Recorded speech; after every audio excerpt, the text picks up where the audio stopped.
Were you waiting for me? Am I late? We know. No, you're good. We decided Oh, Amy couldn't okay. hear you. Well, you like joined the room and then nothing else happened. It was Okay. weird. All right. Sorry. So we are recording this meeting, and now we're all here. So I'm just going to share my screen and start from the top. So talking to Ed, the point of the subcommittee meeting, right, is to go over this presentation. It's supposed to be a 5 to 10 minute presentation, and then 5 to 10 minutes of Q&A with the town council. My opinion is it's better to have the presentation short and let them ask questions at the end, because I think they'll get whatever they want out of the questions. If I just tell them stuff, it's not as valuable. So did you guys both have a chance to look at it? Yeah. Sweet. All right. So pretty straightforward, right? I tried to steal Ed's format. So 2020 subcommittee background. Yeah. So we're doing the survey. I lied. So the agenda, background, go over the questions, and then questions from the council. So the background is that we did the questions started based on the previous CRC recommendations and hot button issues in the town. It was distributed both electronically and word of mouth. There were 13 questions in the survey, 2 demographic questions at the beginning to identify. Tom. Yep. Tom, real quick. So I think you should be saying that it was promoted or advertised both electronically and word of mouth. Works for me. I like that better. Save that. I don't care. 13 questions, and the 2 demographic questions. Everybody that responded was from town, which I think I talk about on the next slide. The 8 multiple choice response questions, and then the 2 open-ended questions. It was open for 37 days, ending October 7th, 2020, and we received 114 total responses, which compared to the last 2 surveys that were done in town, is slightly above their performance. So I'll take that as a victory for us. The demographic questions: are you a resident of the town of Bridgewater? Quick question again, Tom. Yep. Sorry. Do you think that there's value in telling them upfront the weaknesses of the survey? Because I've watched enough town council meeting that you'll have a couple of folks that were like, what about this? What about that?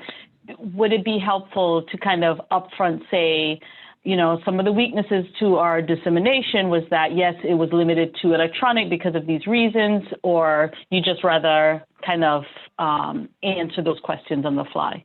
I'd rather answer them on the fly, honestly, and not highlight any weaknesses, because I think at least 2 counselors I expect to criticize question number 9 heavily. Yeah. But I'm happy. Yeah, I would rather that I will say something like, you know, due to COVID, our ability to get this out there was a little bit challenged, so we focused on electronically and word of mouth when possible. I think that's fine. Yeah. Yeah, go ahead. I was saying, and we can just say, like, you know, if we had more opportunity, we probably would have gotten more responses, but we did the best we could with the resources available. Yep. If you want to give me a budget, let me know and we'll do it again. But yeah, I can add something about that in there real quick. Yeah, I'm just thinking, I'm always looking at the culture of an organization that I'm trying to educate or influence, and this group, they're critical thinkers, and I can see you know, them focusing on the obvious weaknesses, when if we put it up front, we could just really keep the Q&A shorter, right? If you're saying, we already know this is not a perfect survey and here is why, you know what I mean? Yeah, but if you're okay doing it on the fly, I'm not an okay on the fly person, but you know, I think you're more quick on the draw than I would be.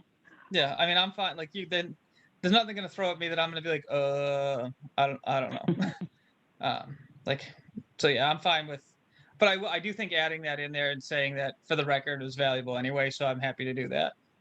And I'll put it up here with the promoted part, and then when I talk about the responses, be like, however, you know, if anybody from town ever wants to come and chat, we do continue to maintain 2 agenda items every meeting of citizens comment, so we're not stop gathering information here.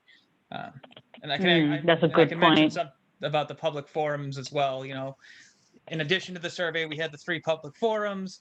we also encourage citizen involvement from now until the end of this. The first and last thing on the agenda, every single agenda we have, is public comment to try to get people involved. Very few people have taken advantage of it, but maybe now that you're hearing it through the town council, they will. So yep, so I will add those 2 talking points in there.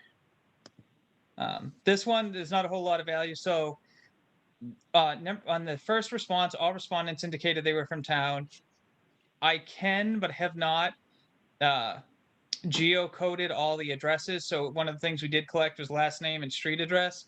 I could, if we need to, and the town council really wants us to, and it's not an super easy, but we can do it. Do a dispersion of responses to see by precinct and by area. Can you I put don't a think it space has. under line 1 before those dots? Say that again. So at the end of line of the question 1, just put another space between the bullet points. Yeah, you're talking about to make it more readable, right? Right. Is Yeah. it kind of pushed in? Mm-hmm. There you go. Just like that. Now you can bulletize those two lines again. Gotcha. And I want to, do this. There you go. I want to line them up with the ones below it. So I will put that out there. So it's a manual process. The FFIEC website, so the Federal Financial Institution Examination Council, has a place you can do that. So if they want to do that, we could, but I don't think it adds a super amount of value, but it is a resource available to us for free. And then we did ask, as part of the demographic backup, how many people that responded have served or are currently serving or appointed to a town board or committee. 44 of the 114 said yes. The 4 most prominent were town council, finance committee, citizens advisory committee, and the library trustees, in descending order, top 4. So that was a good question to ask. I like that. Yep. I will say that we did not have 7 responses from the Charter Review Committee. That's all I'm going to say about that. I hope I responded. You did. And so did you. Okay. I knew I meant to. Good. My partner did not. It's fine. So then slides 4 through, I think, 11 are just the questions. How familiar are you with the town charter? These are the responses that we got with the chart. You know, some of them were close, some of them were not. So people were somewhat familiar with the town charter. Generally, people thought the town operations were adequate. Should the town councilors receive an annual stipend of $3,000 for service? The one thing I would point out here during the presentation is that we picked $3,000 as a bright line rather than some ambiguous should they receive a stipend or not, because we thought we would get a more split decision, right? When we talked about this question, that didn't work out. 40 to 45, yes, no. So take that for what you will. It's town kind of has mixed emotions on it. There are, in the open responses, a couple people that said they weren't sure $3,000 was an appropriate amount in the open responses for this question. So that would be some of those 26 responses. So if we were to make the recommendation down the road, it would probably do some research on how other towns are paying or stipending their town councilors. Town clerk, clearly no. That's the biggest landslide question we have, that it should not become an appointed position. It should remain elected. Close behind with the landslide is the yes for should a recall provision be added to the charter. Again, on this one, there was some commentary provided in the open response questions at 11 and 12. Should town employees be allowed to serve in town committees? Pretty much no.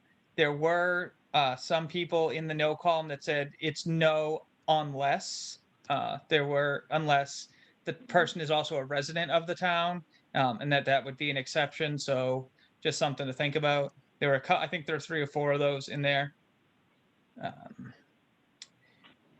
Same deal here, kind of kind of, yes, led the answer, but there was a lot of responses of I don't have enough information about term limits to answer this question. So there might need to be some education on that as well. And then the final summary, quantifiable question, should requirements for wet signatures be dropped from 100 to 75? It's split right down the middle, 77, 76, for those that expressed a clear opinion on it. So those are the ones that are pretty easy. Then we go into the 2 open questions we got responses for. Are there any, for number 11, were any comments or recommendations you'd like the CRC to consider? And 12 was, what are the most important issues facing the town? So what the subcommittee did, I'm saying this like I'd be talking to them, is categorize them into groups or similar topics, and these are the ones that came up. Some of these things are not charter review committee town charter concerns, like trash and sanitation services, traffic. Those aren't things that charter is going to deal with, but there were a good amount of responses, specifically traffic, on responding to number 12. I would say the open responses, the big things that came out of that were communication from town council, and finding a way to incorporate in the town charter to make town councilors more accessible to the residents of the town and communicating to their constituents. I personally have some thoughts about that, but I won't speak on behalf of the committee, because there are other towns that have incorporated requirements into their charter. I'm going to cite Winthrop specifically. Town council in general, talking about removing precincts altogether and making things at large. And land development was another big one that was talked about. It was both, we don't develop land enough, or we do it inappropriately, or we're overdeveloping land. I'm not sure that's something the town charter can directly handle. I think that goes elsewhere in town government. But those are kind of the big ones that are in there. And if the town council wants, you can please consult the packet we're going to provide you that has all the responses in there that are redacted, so there's no names or addresses attached to them, but the responses are there if they want to take a look. And then questions from the town council, feel free. Seems pretty good to me. Right, simple, straightforward. Tried not to be overly descriptive on anything. Yeah. So fantastic job. Yep. So are we good with this? Do we want any changes?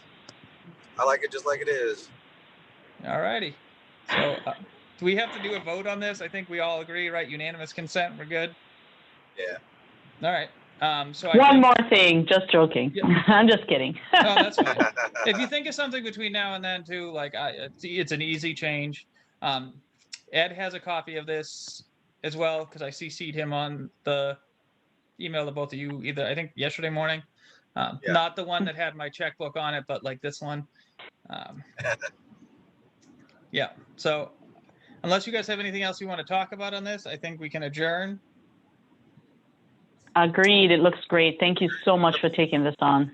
Yeah, thank you very much. It looks good.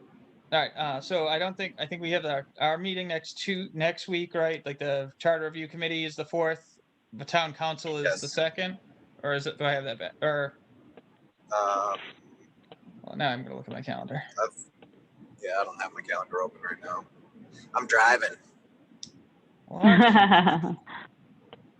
Yeah, so we'll present this whole thing to the full committee next Wednesday, and then the following Tuesday is the town council presentation. So makes it easy. Sounds good.